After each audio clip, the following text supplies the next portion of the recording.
Hello everyone, आज हम start करने जा रहे हैं चैप्टर नंबर 2 क्योंकि हमने फर्स्ट चैप्टर को कंप्लीट करा है पावर शेयरिंग को। जिस बच्चे ने उस वीडियो को नहीं देखी है प्लीज़ उसको देखिएगा यार, देन आपको कनेक्टिविटी बनेगी। ठीक है, जो सिविक्स में यहाँ कराऊंगा आपको वो एक कनेक्टिविटी के साथ कराऊंगा जहाँ आपको चीज़ समझ में आएंगी। ठीक है, तो लास्ट चैप्टर में हमने क्या क्या पढ़ा था, पावर शेयरिंग के बारे में, horizontal power sharing, vertical power sharing, ये सारी चीज़ें डिस्कस करी थी। ठीक है भाई, तो आज हम स्टार्ट करने जा रहे हैं फेडरलिज्म। बहुत अच्छे से पढ़िएगा, कॉपी अपने पास रखिएगा जिसमें हमने पिछली क्लास के नोट्स बनाए हैं। इस क्लास के भी नोट्स आपको अपलोड कर दिए गए ऑलरेडी मेरे टेलीग्राम चैनल पे, उनको भी पढ़ना है, पहले क्लास अटेंड करनी है अच्छे तरीके से। ठीक है भाई, तो चलिएगा स्टार्ट करते हैं फेडरलिज्म। हमने लास्ट क्लास के अंदर गवर्नमेंट पढ़ा था। ठीक है, तो वहीं से कंटिन्यू करते हैं। हमने पढ़ा था गवर्नमेंट एक सोशल कंट्रोल होता है जहाँ पे कुछ लोगों को पावर के जरिए हम अपनी वोट के जरिए अपनी पावर दे देते हैं। ठीक है, यही पढ़ा था हमने। तो अब डिस्कस करते हैं गवर्नमेंट के types of government, but on the basis of relation between national government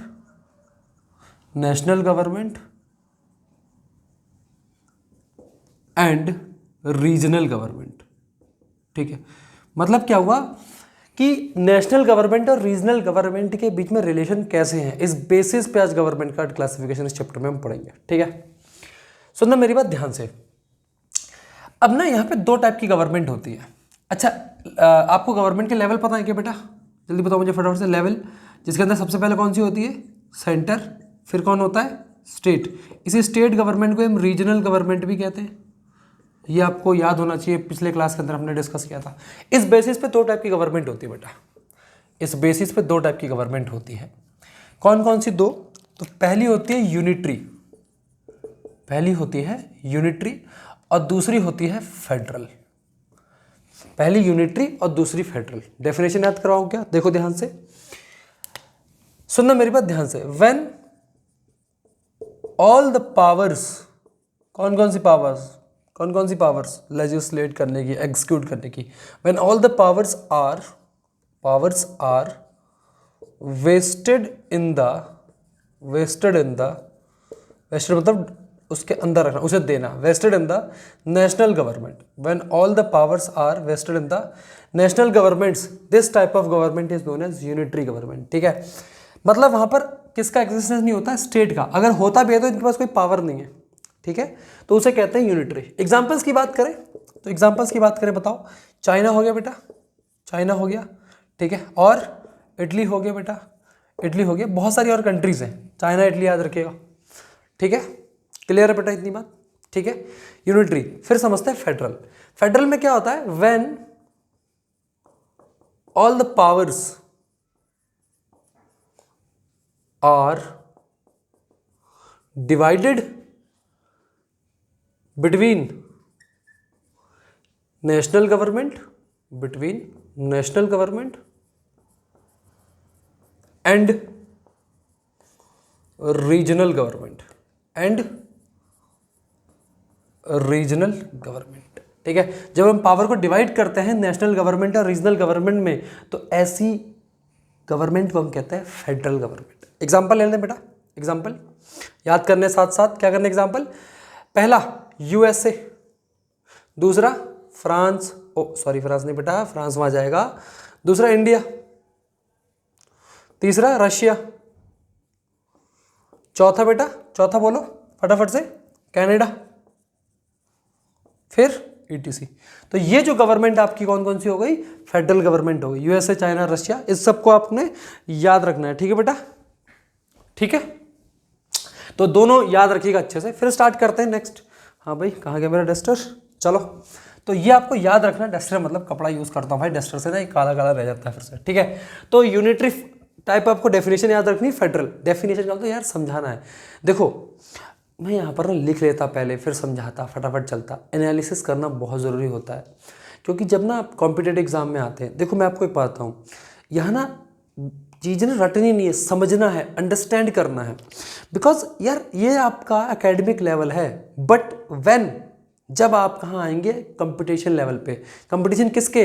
मैं यहाँ पर वनडे एग्जाम्स की बात नहीं कर रहा हूँ, बड़े एग्जाम्स यूपीएससी जहाँ पर एनालिसिस करना होता है, तब आपको दिक्कतें आएंगी सर।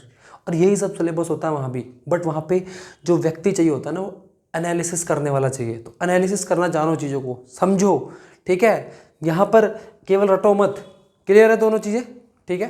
चलो, तो यूनिटरी फेडरल समझा मैंने, अब हम समझेंगे ना, क्योंकि इस चैप्टर में हमको फेडरल ही पढ़ना है। तो फेडरलिज्म मतलब क्या हुआ कि जब पावर को हम नेशनल और रीजनल गवर्नमेंट्स के साथ डिवाइड करते हैं तो फेडरलिज्म कहते हैं, ठीक है। तो इसके कुछ फीचर्स होते हैं, ठीक है, इनके कुछ फीचर्स होते हैं। तो नेक्स्ट कॉपी में हेडिंग बनाइएगा बेटा, features of federalism, features of federalism, ठीक है। आपको बुलेट्स पॉइंट्स में पढ़ाऊंगा मैं चीज़ें समझा के।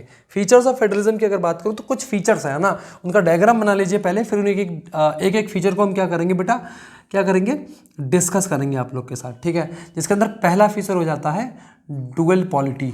क्या हो जाता है, डुअल पॉलिटी। इसको पहले ऐसे बुलेट पॉइंट में याद कर लीजिए। दूसरा फीचर कौन सा होता है बेटा, division of power, division of power,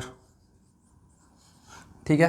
दूसरा फीचर कौन सा होता है बेटा, डिवीजन ऑफ पावर। तीसरा, ठीक है, तीसरे में आप याद रखिएगा इंडिपेंडेंट जुडिशरी, इंडिपेंडेंट जुडिशरी, ठीक है बेटा, इतना याद रखिएगा, इंडिपेंडेंट जुडिशरी, ठीक है। फिर चौथा फीचर यहां लिख देता हूं क्या, रिजिड कॉन्स्टिट्यूशन, रिजिड कॉन्स्टिट्यूशन। और पांचवा फीचर जो मैं आपको पढ़ाऊंगा that is financial autonomy, financial autonomy, financial autonomy, ठीक है। तो ये 5 फीचर को हम बहुत अच्छे से डिटेल में डिस्कस करेंगे। ये आपको 5 फीचर बुलेट पॉइंट्स में पहले याद रखने हैं, डुअल पॉलिटी, रिजिड कॉन्स्टिट्यूशन, ठीक है, division of power, judiciary independent होनी चाहिए, और फाइनेंशियल ऑटोनॉमी, ये हम पढ़ने वाले हैं, ठीक है। तो फटाफट से नोट करेगा, फिर हम बढ़ते हैं बेटा आगे।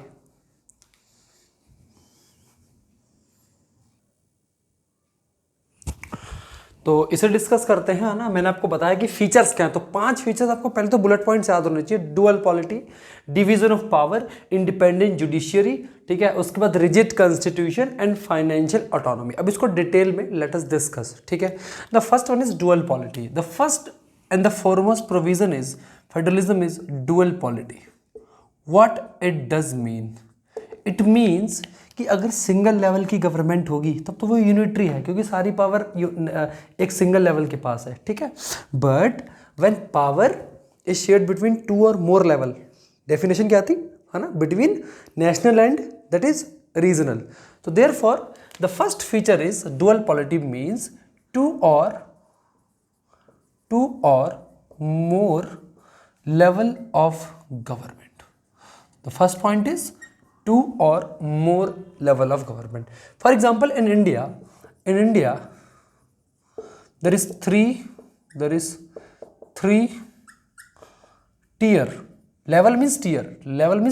There is 3 tier of government. Is it clear? That is our federalism. Okay. Now second feature is division of power.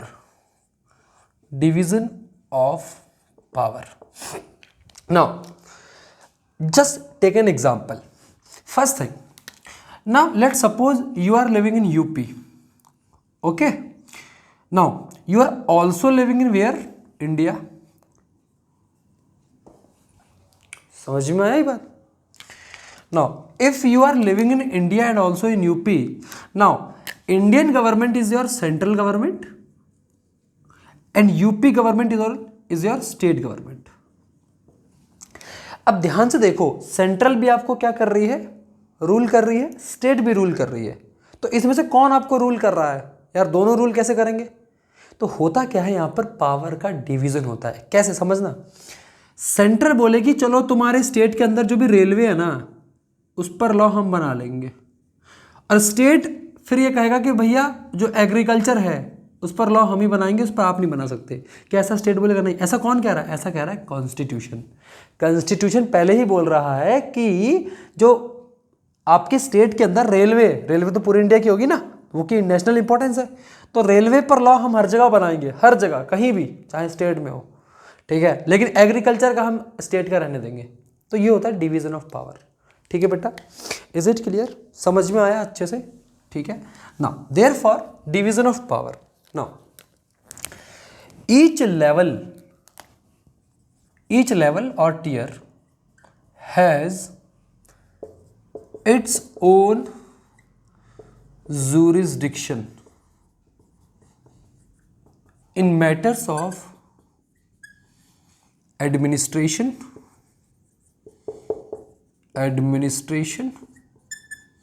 taxation,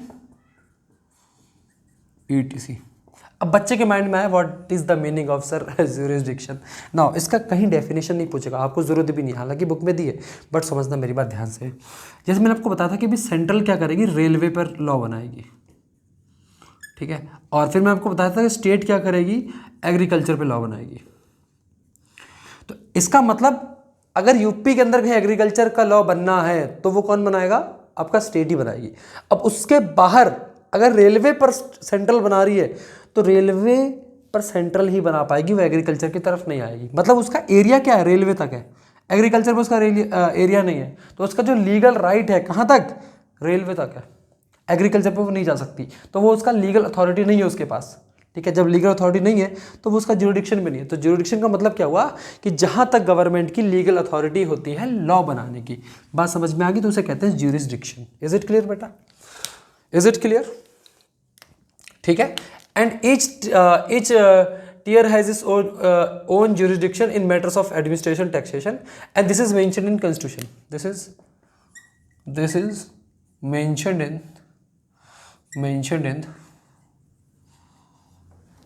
या specified in constitution. ठीक है बेटा, constitution.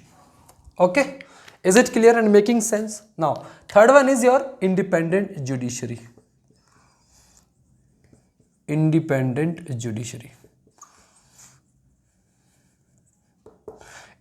जुडिशरी का मतलब क्या होता है, विच मीन्स कि अगर in case of any dispute है ना, अगर कोई सेंट्रल और स्टेट के बीच में क्या हो जाए, डिस्प्यूट हो जाए, है ना। फॉर एग्जांपल आपने देखा होगा कि जो रिवर्स होती हैं वहाँ आपके अक्सर डिस्प्यूट होते रहते हैं। तो जब डिस्प्यूट होते हैं बेटा, तो वहाँ पर डिस्प्यूट को कौन सॉल्व करेगा, सेंटर अगर सॉल्व करेगा तो सारी चीज़ें सेंटर के पास चली जाएंगी, स्टेट करेगा तो सारी चीज़ें स्टेट के पास आ जाएंगी। तो यहाँ पर अथॉरिटी होती है सुप्रीम कोर्ट्स की, यहाँ पर अथॉरिटी होती है सुप्रीम कोर्ट की। सुप्रीम कोर्ट क्या करता है, यहाँ पर इंटरप्रेट करता है स्टेट और यूनियन के बीच में, और डिफाइन करता है, डिमार्केट करता है उनका लेजिस्लेशन अथॉरिटी। ठीक है बेटा, समझ में आ गया। तो इंडिपेंडेंट जुडिशरी का मतलब जुडिशरी किसी के साथ नहीं, ना तो स्टेट के साथ है ना ही सेंट्रल के साथ है। किनके साथ है वो, अकॉर्डिंग टू कॉन्स्टिट्यूशन। ठीक है ना। तो हम कह सकते हैं कोर्ट्स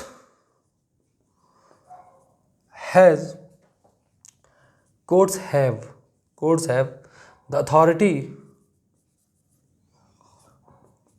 to interpret का मतलब डिफाइन करना। ठीक है, interpret the law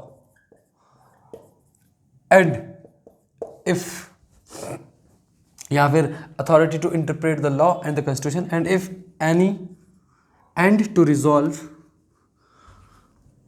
and have the authority to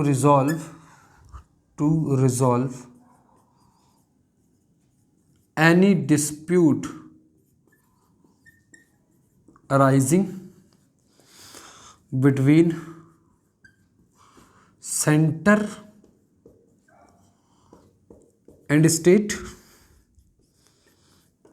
or between state and state, किसी स्टेट और स्टेट के बीच में भी अगर कोई लॉ आता है, मतलब डिस्प्यूट होता है, तो वहाँ भी रिसॉल्व करती है। ठीक है बेटा, इज इट क्लियर है भाई, समझ में आ रहा है तुम्हें, नहीं आ रहा? Now next one is your rigid constitution. What it does mean, what is the meaning of rigid constitution, why it is important. ठीक है बेटा, क्यों इम्पोर्टेंट है ये। Now those issues which are related to federal structure, for example, now central government is making law over railways, okay, and state government is making law over agriculture. now अगर यहाँ पर case हो जाए कि यार central government बोले कि यार एग्रीकल्चर को भी अपने अंडर में ले आते हैं ना, है ना, तो ये क्या हुआ, फेडरल स्ट्रक्चर कहते हैं यहाँ पर कि एग्रीकल्चर किसके पास रहेगा, स्टेट के पास रहेगा। तो अगर एग्रीकल्चर स्टेट के पास रहेगा और रेलवे सेंटर के पास रहेगी तो सेंटर हो सकता है कि कल के दिन एग्रीकल्चर तक पहुंच जाए, अपना ज्यूरिसडिक्शन पार कर दे, यानी कि फेडरल स्ट्रक्चर को तोड़ने की कोशिश करे। और जब फेडरल स्ट्रक्चर को तोड़ने की कोशिश करेगी तो उसे कहते हैं कि कॉन्स्टिट्यूशन के फंडामेंटल प्रिंसिपल या फिर प्रोविजंस को तोड़ने की कोशिश की जा रही है। ठीक है, तो इस केस में होगा क्या, इस केस में होगा क्या कि कॉन्स्टिट्यूशन बोलेगा कि आप ऐसे प्रोविजंस को खुद से चेंज नहीं कर सकते, मतलब एक लेवल की गवर्नमेंट चेंज नहीं कर सकती। बोले अगर आपको चेंज करना है तो स्टेट के पास जाओ, उनका कंसेंट लो। बात आ गई समझ में, है ना, इट इज़ क्लियर। ठीक है बेटा, समझ में आ गया। Now rigid constitution means Constitution provides that any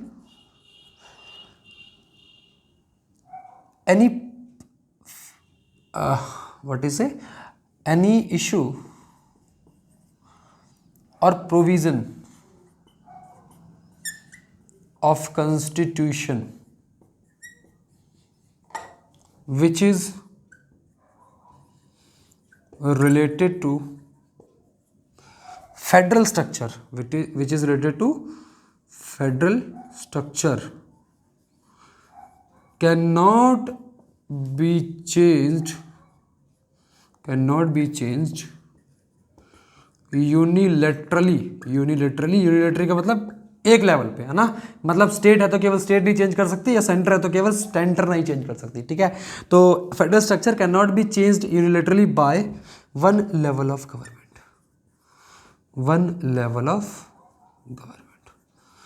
is it clear बेटा, बात समझ में आ गई। इतना याद नहीं रख पाओगे, एनी इशू और provision which is related to federal structure can not be change unilaterally, एक लेवल से, है ना, यहाँ तो स्टेट है तो स्टेट नहीं कर सकती, सेंटर है तो सेंटर नहीं कर सकती। ठीक है, can not be changed unilaterally by one level of government, that is why rigid constitution, because constitution provide this provision, है ना, it can be change, it can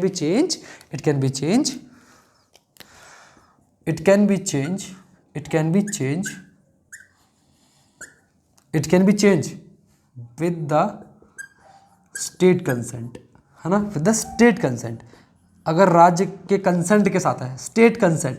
और स्टेट में भी ना आपको मेजॉरिटी स्पेशल चाहिए होती है, वो आपकी सिलेबस का हिस्सा नहीं है यार, types of majority, that is not your kind of discussion, है ना, you do not require it, okay, तो it can be changed with the state consent, okay। Now these four provisions you have to understand and you have to memorize, okay। Now last one is your financial autonomy, that is a very important aspect of federalism, okay। Let us discuss here, I'm rubbing this and then we'll discuss here, okay। So financial autonomy, what is the meaning of financial autonomy? Now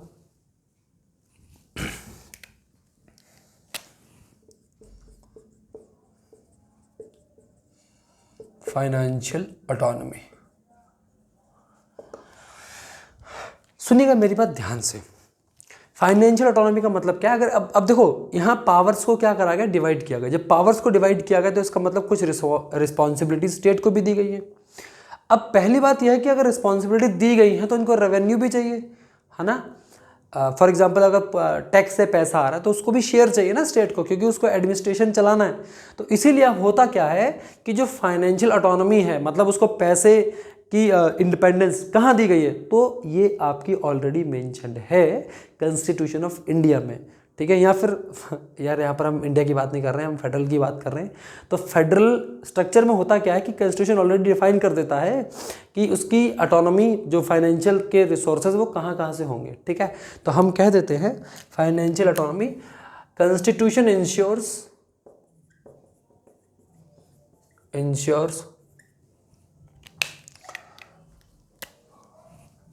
sources, sorry इसको blue से लिखते हैं, sources of revenue.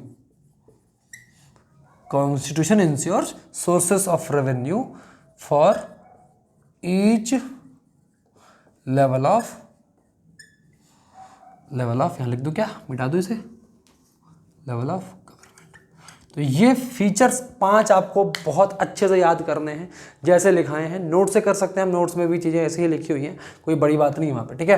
तो पहला क्या था बेटा, dual polity, second one is division of power, third is independent judiciary, fourth one is a rigid constitution, fifth one is a financial autonomy, ठीक है। Now what is the objective of federalism, what is the objective, ठीक है, इसको मिटा देता हूं। what is the objective of federalism,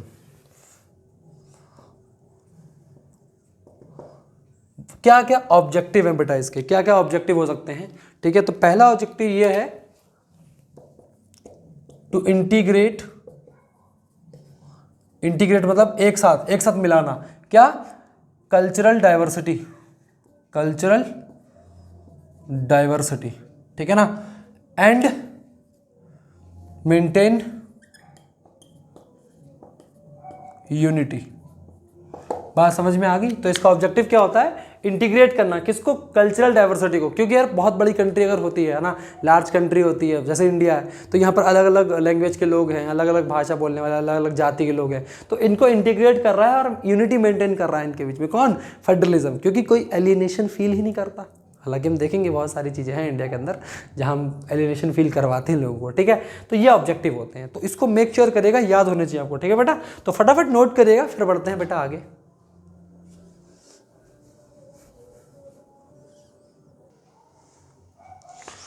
Now let us discuss the next important topic, that is your types of federalism. Yes बेटा, समझ में आया नहीं आया? Now let us discuss next topic, that is your types of federalism. There are 2 types of federalism, you have to remember, and also example of it, okay. Now first one is your definitely coming together federal, coming together federation, okay. Now second one is your holding together federation, holding together federation. These 2 topics are very important, holding together and coming together, बहुत ज़रूरी है बेटा, याद रखिएगा। Now what is the meaning of coming together? For example, this state है ना, ये state बोले हम एक साथ आ जाते हैं, छोटे छोटे हैं, एक साथ आ जाते हैं और एक बड़ा नेशन बना लेते हैं। ये छोटे छोटे स्टेट एक साथ आ गए और एक बड़ा नेशन बना दिया, that is your coming together federation, okay, that is your coming together federation, okay. तो हम कहते हैं, what is the definition of it, when small states, small units comes together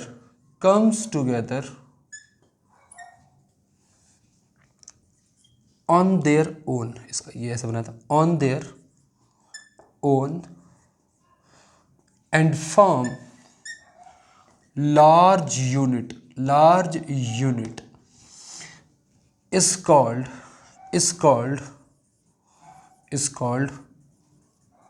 coming together federation, ठीक है। जब small unit क्या आती हैं, एक साथ आती हैं और अब बड़ी एक लार्ज यूनिट बनाती हैं, is called coming together federation, okay. Please remember this diagram, small states, they came together and form a large unit. These states, they came together and form a large unit. What are the examples? You must remember these examples, please beta. Example, remember USA. U for literally USA, S for Switzerland,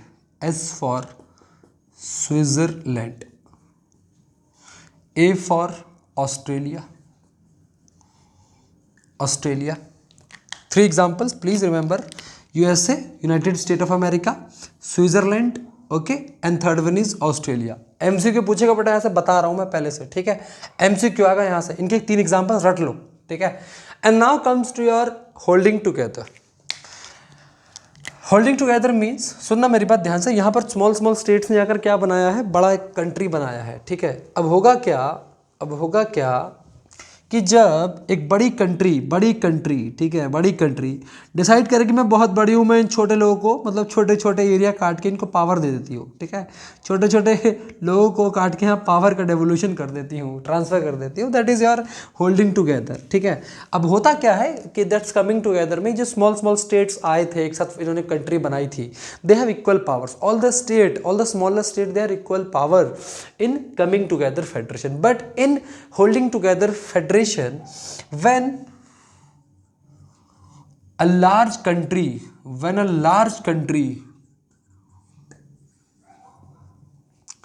divides or share powers with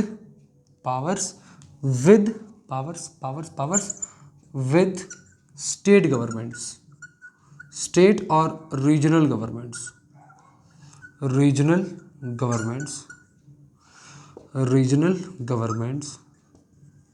is known as holding together federation,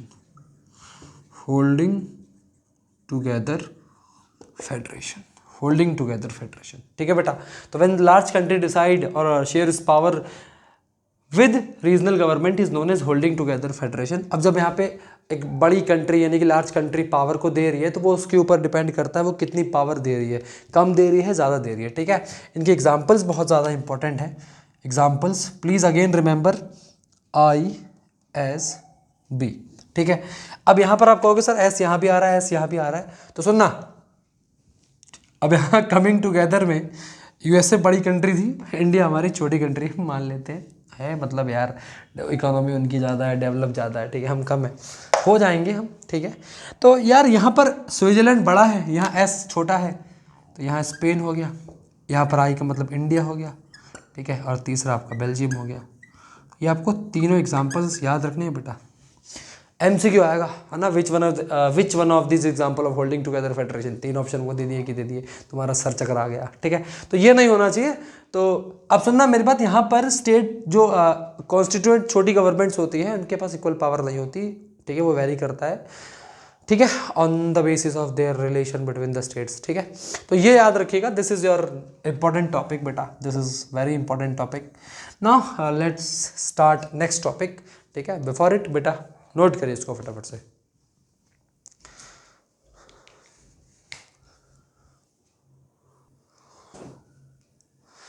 सो बेटा let us start, है ना, next topic, and next topic is also very important topic, okay. Now next topic is your federalism in India. हमने इस chapter में क्या क्या discuss कर लिया, सबसे पहले हमने पढ़ा टाइप्स ऑफ गवर्नमेंट, उसके बाद हमने क्या पढ़ा बेटा, फटाफट से समराइज करो। हमने पढ़ा फेडरलिज्म, है ना, और उसके बाद हमने पढ़ा फेडरलिज्म के फीचर्स में कितने फीचर पढ़े, dual polity, rigid constitution, division of power, ठीक है, उसके बाद फाइनेंशियल ऑटोनॉमी, उसके बाद बेटा इंडिपेंडेंट जुडिशरी, है ना। ये याद आ रहा है कि नहीं आ रहा है, इतना याद आना चाहिए। फिर हमने पढ़े फेडरलिज्म के टाइप, फिर हमने पढ़े 2 type, coming together, holding together. Coming में हमने पढ़ा था USA, उसके बाद स्विट्जरलैंड, उसके बाद हमने क्या पढ़ा था, ऑस्ट्रेलिया, ठीक है। फिर होल्डिंग टुगेदर में हमने पढ़ा था इंडिया, स्पेन और बेल्जियम, ठीक है। इतना साफ याद होना चाहिए बहुत अच्छे तरीके से। तो मैं बता रहा हूँ, मैं इतनी चीज़ें बहुत अच्छे से डिस्कस होनी चाहिए तुम्हारे दिमाग में, डिस्कस मतलब हमने कर लिया, तुम्हें याद होनी चाहिए, ठीक है। तो ये सारी चीज़ें आपको